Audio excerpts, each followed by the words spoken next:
रवा माली साल महंगाई, करंट अकाउंट, तजारती खसारा और दरामदात के अहदाफ हासिल न हो सके। बचत, सरमायाकारी समेत गंदम और कपास के पैदावारी अहदाफ भी हासिल नहीं हुए। GDP, ज़राअत, खिदमत और सनती शोबे के अहदाफ हासिल कर लिए गए। वज़ीर ख़जाना मिफ्ताह इस्माइल ने इक़्तिसादी जायज़ा पेश कर दिया कि 4 साल में 20,000 अरब रुपए कर्जा लिया गया।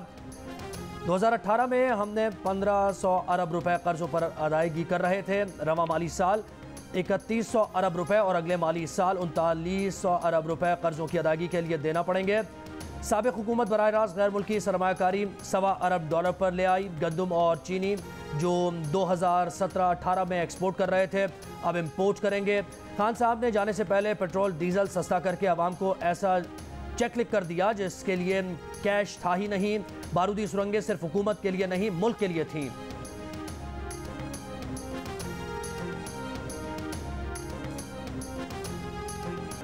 PTI के अरकान का पार्लियामेंट हाउस पर एहतजाज। पुलिस और इंतजामिया बेखबर रही। पार्लियामेंट लॉन्च से PTI की खवातीन अरकान पैदल पार्लियामेंट हाउस पहुंची। आलिया हमजा, कंवल शोजब, मलिका बुखारी की ज़ेर क़यादत PTI खवातीन का पार्लियामेंट के बाहर मुजाहरा।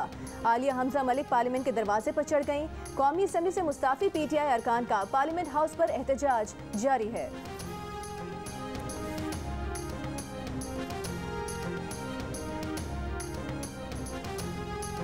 मुमताज़ TV एंकर मुकर्रर और एमएनए आमिर लियाकत इंतकाल कर गए। कमरे में बेहोश पाए गए। मुलाजमीन की इत्तला पर आमिर लियाकत को अस्पताल मुंतकिल किया गया जहां उनकी मौत की तस्दीक कर दी गई। मुलाजमीन का कहना है कि गुज़श्ता रात आमिर लियाकत के दिल में तकलीफ हो रही थी। उन्हें अस्पताल जाने का कहा लेकिन उन्होंने इनकार कर दिया।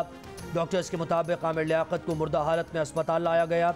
उनकी मैयत पोस्टमार्टम के लिए जिना अस्पताल भिजवा दी गई। पुलिस सर्जन की सरबराही में 3 रुकनी टीम पोस्टमार्टम करेगी। SSP ईस्ट का आमिर लियाकत हुसैन के घर का मुआयना, फॉरेंसिक अमले समेत दीगर तहकीकाती हुकाम ने शवाहिद जमा कर लिए। आमिर लियाकत 2 बार रुकने कौमी असम्बली मुंतखब हुए। वो वज़ीर मुमलिकत बराए मजहबी उमूर भी रहे।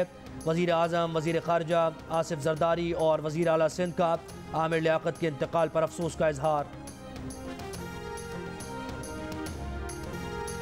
मुकर्रर, न्यूज़ कास्टर, मेज़बान, नात-ख्वां, सियासतदान, कानून साज, मजहबी स्कॉलर, एक शख्सियत, मुख्तलिफ किरदार। आमिर लियाकत हुसैन ने ज़िंदगी के कई शोबों में नाम बनाया। जियो न्यूज़ में बतौर न्यूज़ कास्टर करियर शुरू करने वाली आमिर लियाकत प्रोग्राम आलिम ऑनलाइन से शोहरत की बुलंदियों पर पहुंचे। जियो पर ही रमज़ान की सहरो अफ्तार ट्रांसमिशन का आगाज़ किया और जल्द रमज़ान ट्रांसमिशन की पहचान बन गए। अपने वालिद और सीनियर MQM रहनुमा शेख लियाकत के नक्शे कदम पर चलते हुए आमिर लियाकत ने सियासत के लिए MQM का इंतखाब किया। बाद में PTI में शमूलियत इख्तियार कर ली। आमिर लियाकत हुसैन की ज़ाती, सियासी और बतौर मीडिया पर्सन ज़िंदगी कई तनाज़ात का शिकार रही। उनकी तीनों शादियाँ इल्ज़ामात पर ख़त्म हुईं। रमज़ान ट्रांसमिशन में उनके बास किरदारों पर समाजी हलकों में शदीद तनकीद भी की गई। सियासी ज़िंदगी में आमिर लियाकत MQM छोड़कर तहरीक इंसाफ में गए। तहरीक इंसाफ में रहते हुए इमरान मुखालिफ रहनुमाओं पर सोशल मीडिया प्लेटफॉर्म के ज़रिए ज़ाती हमले करते नजर आए। फिर तहरीक अदम एतमाद के मौके पर इमरान खान को भी छोड़ गए। इमरान खान पर भी इल्ज़ामात की बौछार की। ज़ाती ज़िंदगी में पहली बीवी ने दूसरी शादी करने पर आमिर लियाकत से अलहदगी इख्तियार कर ली। फिर तूबा अनवर ने भी आमिर लियाकत से खुला ले ली थी, जिसके बाद आमिर लियाकत ने तीसरी शादी की। लेकिन चंद माह बाद ही तीसरी बीवी दानिया शाह ने खुला का दावा तशद्दुद के इल्ज़ामात के साथ दायर किया। आमिर लियाकत पर तशद्दुद करने के साथ नशे के इल्ज़ामात भी आयद किए, जिस पर आमिर लियाकत ने भी जवाबी इल्ज़ामात लगाए। माहिर नफ्सियात डॉक्टर उज़मा का कहना है कि लोगों की नापसंदीदगी और मुस्तरद किया जाना तन्हाई और ज़हनी दबाव की तरफ ले जाते हैं। आमिर लियाकत से करीबी ताल्लुक़ रखने वाले मौलाना कौकब बुखाड़वी ने बताया कि आमिर लियाकत की पहली बीवी से मामला बिगड़ने पर वो बहुत नाराज़ हुए।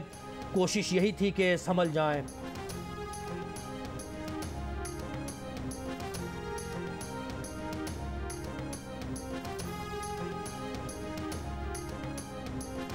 कुछ ऐसी बातें हुई, उनको समझाया तो वो शायद उस वक्त उस मरहले पे पहुंच गए थे कि वो फिर अपने आप को काबू ना रख सके। कोशिश यही थी कि ये शख्स किसी तरह संभल जाए। समटाइम ये होता है कि जब एक्सेप्टेंस नहीं मिलती है ना, रिजेक्शन मिलना शुरू हो जाती है, क्रिटिसिज्म मिलना शुरू हो जाता है, डिस्क्रिमिनेशन होना शुरू हो जाती है, तो वो चीज़ फिर आपके साइकोलॉजिकली आपको डिस्ट्रेस करती है, आइसोलेशन की तरफ ले जाती है और फर्दर ये आइसोलेशन, डिस्ट्रेस, ये आपको डिप्रेशन की तरफ ले जाता है। शहबाज शरीफ साहब KPK के अवाम को सस्ता आटा और रिलीफ फराम करने की कोशिश कर रहे हैं, और KPK का वज़ीर आला और KPK का जो हुकूमत है वो इमरान खान को रिलीफ पहुंचाने की कोशिश कर रही है। ये है फ़र्क। वो सारा कुछ जो है ना वो बनी गाला नहीं, उसका नाम मनी गाला होना चाहिए। वो सब जो रिलीफ है वो मनी गाला जा रही है।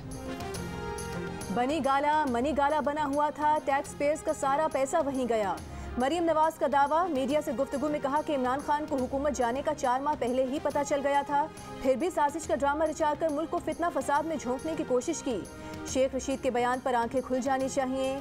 इनकी पार्टी के बड़े लीडर कह रहे हैं कि ये पागल आदमी है, फिर क्यों इसे मुल्क में फितना फसाद की इजाज़त दी हुई है।